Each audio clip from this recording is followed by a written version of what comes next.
अस्सलाम वालेकुम and welcome to ease accounting. आज हम करेंगे chapter number 9 adjusting and reversing entries और इसका आज हम करेंगे क्वेश्चन नंबर 5। ठीक है, इसमें दिया हुआ है ट्रायल बैलेंस दिया हुआ है साकिब एंड कंपनी का दिसंबर 31 2003। एक और बात आपसे करनी थी, ये क्वेश्चन करने से पहले मैं आपको ये बता दूं, अगर आपको इस क्वेश्चन में जो है ऐसी चीजें हैं जो आपको समझ में नहीं आएंगी, अगर आप नए हैं तो इसके लिए आपको क्या करना पड़ेगा, लेजर पोस्टिंग वाली आपको प्लेलिस्ट में जाके उसको सीखना पड़ेगा, उसके बाद ही आपको ये चीज़ आएगी। अगर मैं ये सारी चीज़ें दोबारा यहाँ पर रिपीट करूँगी तो वो चैप्टर यहाँ पे रिपीट हो जाएगा। ठीक है, तो मैं इसमें जो एडजस्टिंग एंट्री है वो आपको टी अकाउंट के थ्रू समझाऊंगी। तो अगर आपको टी अकाउंट नहीं आता है तो आप प्लेलिस्ट में जाकर टी अकाउंट को देख लीजिएगा, उसके ज़रिए जो है आपको ईजिली मेरी बात समझ में आ जाएगी। अगर आप न्यू हैं तो आप वहाँ पर जाके चेक कर लीजिए, और अगर आपको आता है तो आप मेरे साथ इस वीडियो को देख सकते हैं, तो इसमें आपको समझ आसानी से आ जाएगा। ठीक है, अब यहाँ पे कुछ आपको डेबिट बैलेंसेस दिए गए हैं ट्रायल बैलेंस के।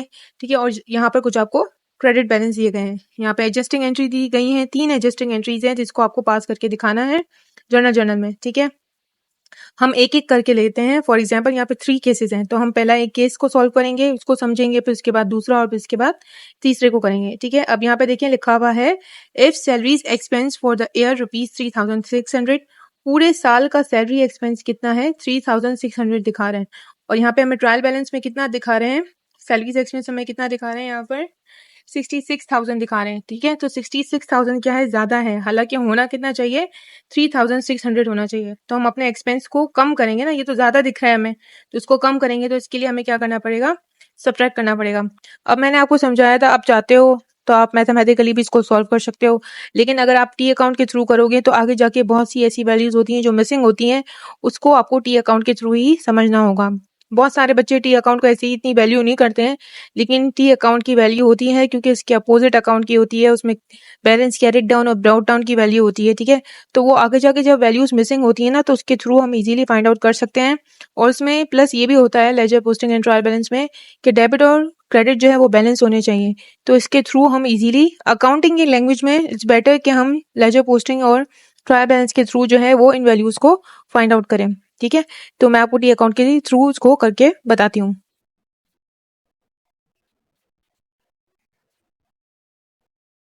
कि if salaries expense for the year was ₹3,006 year, यानी पूरे साल की जो है वो कितनी है, सैलरीज एक्सपेंस 3,600 है, और आपके ऊपर क्या दिखा रहे हैं, यहाँ पे 66,000 दिखा रहे हैं।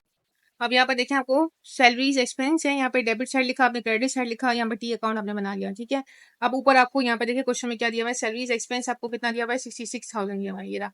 तो आप डेबिट साइड पे लिखोगे 66,000, आपको पता है इसका नेचर क्या है कि ये डेबिट साइड पे होता है सैलरी एक्सपेंस, तो आपने इसको डेबिट साइड पे लिख दिया। ठीक है, अब आपको नीचे इन्फॉर्मेशन देख रहे हैं कि पूरे साल का बैलेंस कितना है, कितना होना चाहिए, 3,600 होना चाहिए। तो आपने यहाँ पे क्या लिख दिया, 3,600, और आपको यहाँ पर पता है, फिर इसके नीचे आप डबल लाइन्स लगाते हो। ठीक है, तो आपको पता है डेबिट और क्रेडिट बराबर होते हैं। ठीक है, तो यहाँ पर 66,000, यहाँ पे 3,600 है, तो यहाँ पे क्या है, अमाउंट थोड़ी कम है, तो हम 66,000 से 3,600 को सब्ट्रैक्ट करेंगे तो हमारे पास क्या आ जाएगा, 62,400 आ जाएगा, जो कि आपका क्या कहलाएगा, प्रीपेड एक्सपेंस कहलाएगा। ठीक है, फिर अब क्या, अब दोनों आपके डेबिट और क्रेडिट क्या हो गए, बराबर हो गए 66,000, और इन दोनों को भी आप ऐड करोगे तो आपके पास क्या आ जाएगा, 66,000 आ जाएगा। ठीक है, जो बैलेंस कैरिड डाउन होता है उसके ऑपोजिट क्या होता है, बैलेंस ब्रॉट डाउन होता है। ठीक है, तो आप यहाँ पे क्या लिखोगे, 3,600 आप लिख दोगे। ठीक है, अच्छा, सैलरीज एक्सपेंस का बैलेंस ब्रॉट डाउन कहाँ जाता है, सैलरीज एक्सपेंस का नेचर क्या है, वो इनकम स्टेटमेंट में जाता है।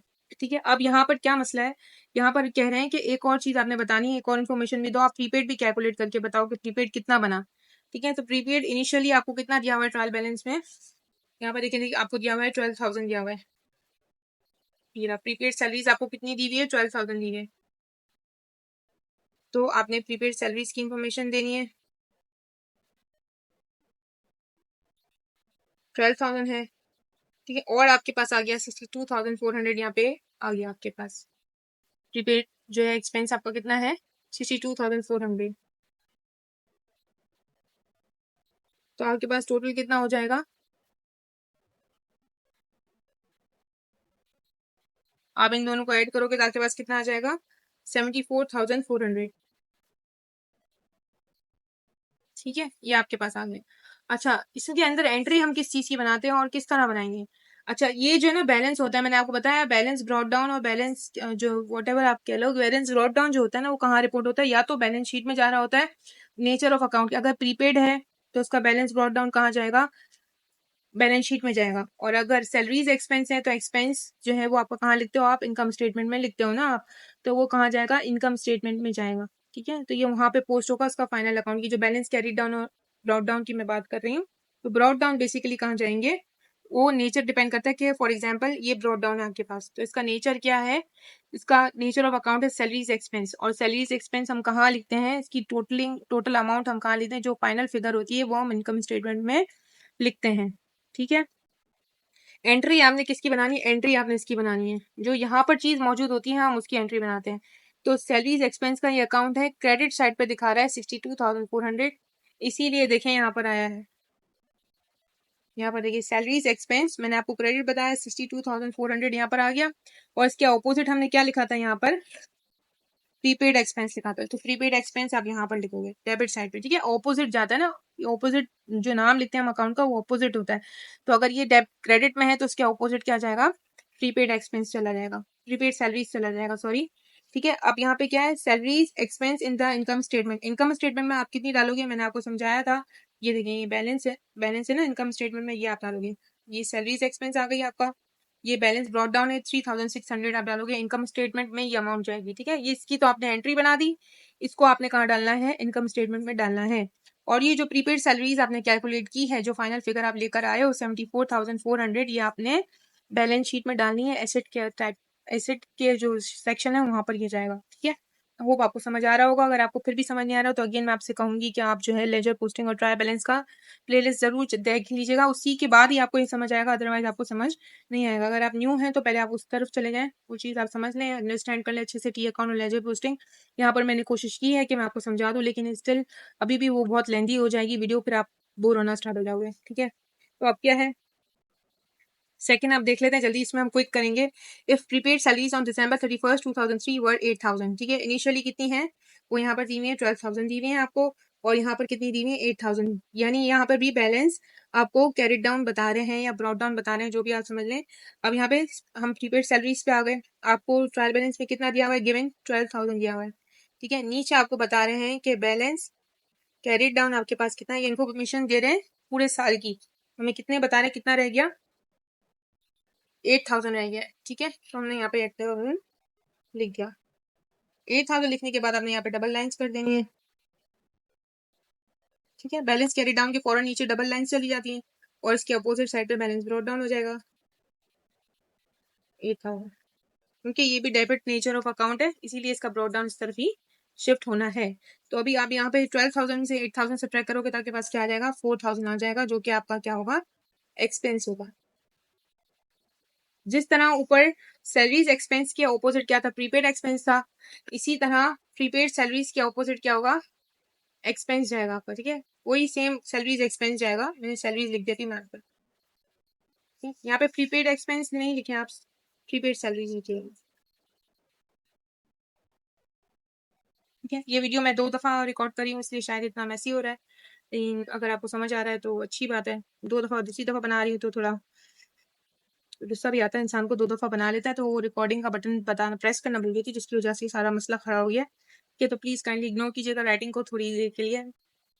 अच्छा, अब इन दोनों को टोटल किया तो हमारे पास क्या आ गया? 12,000 आ गया, हमने यहाँ 12,000 लिख दिया, ये भी 12,000। अब हमारे क्या हो गए? डेबिट और क्रेडिट दोनों क्या हो गए? बराबर हो गए। एंट्री आप किसकी बनाएंगे? आप बताएं मुझे, मैंने आपको बताया था ना एंट्री आप किसकी बनाओगे? इसकी एंट्री बनाएंगे, और ये आपका कहाँ जाएगा? बैलेंस शीट में जाएगा। क्यों? क्योंकि प्रीपेड सैलरीज, प्रीपेड का नेचर है कि वो कहाँ जाता है? बैलेंस शीट में जाता है, तो ये बैलेंस शीट में जाएगा। एंट्री हमने इसकी बनानी है। ठीक है, तो एंट्री आप कैसे बनाओगे? ये प्रीपेड सैलरीज का अकाउंट है, प्रीपेड सैलरीज की आपने क्रेडिट में 4,000 किए हैं, तो यहाँ पे आपने क्या लिख दिया? प्रीपेड सैलरीज को आप क्रेडिट साइड पे लिखोगे बाय ₹4,000। ठीक है, तो डेबिट में आप क्या लिखोगे? डेबिट में ये ऑपोजिट है ना भाई, सैलरीज एक्सपेंस, तो आप इसके यहाँ पे सैलरीज एक्सपेंस आपका डेबिट जाएगा, जो कि ऊपर की तरफ होता है। डेबिट हम ऊपर लिखते हैं, क्रेडिट हम नीचे लिखते हैं। तो ये आपकी एडजस्टिंग एंट्री बनेगी बेसिकली। ठीक है, ठीक है, ये आपकी एग्जिस्टिंग एंट्री आएंगी। क्लियर है? लास्ट बहुत ईजी है, ठीक है, इसमें कोई टेंशन की बात नहीं है, ये आपका हो गया। अगर आपने वो टोटल देना है तो आप किस तरह से टोटल लोगे, इसका तो आपको पता चल गया, बैलेंस ये यहाँ पे जाएगा। अब आपसे पूछ रहे हैं भाई सैलरीज एक्सपेंस का भी हिसाब किताब दे दो हमें साथ ही, जब आपने प्रीपेड सैलरीज का दिया है, क्योंकि यहाँ पे सैलरीज एक्सपेंस आया है। तो आपको ट्रायल बैलेंस में जो है वो कितना दिया हुआ है, ट्रायल बैलेंस में आपको कितना दिया हुआ है, सैलरीज एक्सपेंस आपको दिया हुआ है 66,000 दिया हुआ है, ठीक है। ये दूसरे केस में है, इसको ऊपर वाले से कंपेयर मत कीजिएगा वरना आप कंफ्यूज हो जाएंगे। 66,000 आ गया, ठीक है, और ये 4,000 और ऐड करें आप, तो टोटल कितना आ गया आपके पास, 70,000 आ गया। और ये अमाउंट कहाँ जाएगी, ये अमाउंट कहाँ जाएगी भाई, ये जाएगी, क्योंकि ये आपका क्या है, सैलरीज एक्सपेंस है, ठीक है। तो इसने कहाँ जाना है, इसने इनकम स्टेटमेंट में जाना है, ये इनकम स्टेटमेंट में आप लिखोगे, ये अमाउंट इनकम स्टेटमेंट में जाएगी, ये वाली अमाउंट कहाँ जाएगी, बैलेंस शीट में जाएगी। और इसकी आप क्या बनाओगे, एंट्री बनाओगे। थोड़ा कंफ्यूजन है, लेकिन अगर आपको ट्रायल बैलेंस और रेजिड पोस्टिंग आता होगा तो फिर आपको इतना इशू नहीं होगा, क्योंकि उसमें भी मैंने बहुत ज्यादा डिटेल में बताया है। अच्छा, अब ये लास्ट देख लें, अब लास्ट है बहुत इजी है। If salaries payable on December 31st 2003 were rupees 4,500। अच्छा, इसमें कुछ भी नहीं दिया हुआ, सैलरीज एक्सपेंस सैलरीज पेबल के बारे में कोई भी इन्फॉर्मेशन नहीं दी हुई है, तो डायरेक्टली आप इसकी एंट्री सिंपल बना दो, सैलरीज एक्सपेंस और सैलरीज पेबल 4,500 से, ठीक है। लेकिन यहाँ पे सैलरीज एक्सपेंस का अकाउंट हमें दिया हुआ है, ठीक है। सैलरीज पेबल की एंट्री क्या होती है, सैलरीज एक्सपेंस और सैलरीज पेबल लाइक दिस, ठीक है, यहाँ पे दी है, ये दिया हुआ है ना, salaries expense, sorry salaries expense और सैलरीज पेबल दिया हुआ है 4,500 और 4,500, ठीक है, ये आपको दिया हुआ है यहाँ पर। और आपने क्या करना है, अब आपने जो है पेबल की तो आपकी एंट्री सिरे से है ही नहीं ट्रायल बैलेंस के अंदर, तो डायरेक्टली आप जो है इसको तो कुछ छेड़छाड़ आपने करनी है नहीं, ये डायरेक्टली आपका पेबल आपको पता किसमें जाता है, पेबल अमाउंट उठा के आप कहाँ डालोगे, बैलेंस शीट के लाइबिलिटीज वाली साइड पे डालोगे, नहीं आपकी लाइबिलिटी है तो बैलेंस शीट की लाइबिलिटी वाली साइड पे ये चला जाएगा। सैलरीज एक्सपेंस आपको ऑल दो कैलकुलेट करना पड़ेगा, क्योंकि ट्रायल बैलेंस में आपका सैलरीज एक्सपेंस का बैलेंस दिया हुआ है। तो ट्रायल बैलेंस में कितना दिया हुआ था, 66,000 दिया हुआ था। और अब आप आपके पास और सैलरीज आपको यानी और एक्सपेंस हो गया 4,500, तो आपने यहाँ पे लिख दिया, इन दोनों को ऐड किया तो ये क्या हो जाएगा, 70,500 होगा, जो कि कहाँ जाएगा, इनकम स्टेटमेंट में जाएगा, ठीक है। यहाँ पे एक एक्स्ट्रा दिया हुआ है, इसको इग्नोर करें, यहाँ पे भी इसका काम नहीं था, प्रीपेड तो हमने कैलकुलेट किया नहीं इस केस के अंदर, तो सिमिलर ऐसे ही 12,000 रहेगा, तो उसको एज इट इज ही जाएगा, उसमें कोई छेड़खानी नहीं करेंगे हम, क्योंकि हमारे पास इस केस में वैसा कुछ था ही नहीं। हमारे पास इस केस में सैलरीज पेबल में सिर्फ दो टाइप ऑफ अकाउंट है, सैलरीज एक्सपेंस और सैलरीज पेबल, तो यहाँ पे प्रीपेड की जरूरत नहीं है, तो आप इसको इग्नोर कीजिएगा।